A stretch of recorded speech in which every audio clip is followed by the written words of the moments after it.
सर्वसुगन्धिसुलेपितलिङ्गं बुद्धिविवर्धनकारणलिङ्गं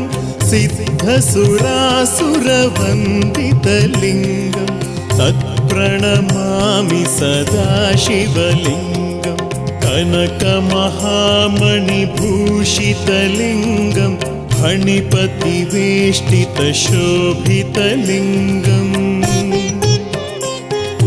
दक्षसुयज्ञविनाशनलिङ्गं तत्प्रणमामि सदा शिवलिङ्गम् कुङ्कुमचन्दनलेपितलिङ्गं पङ्कजहारसुशोभितलिङ्गम्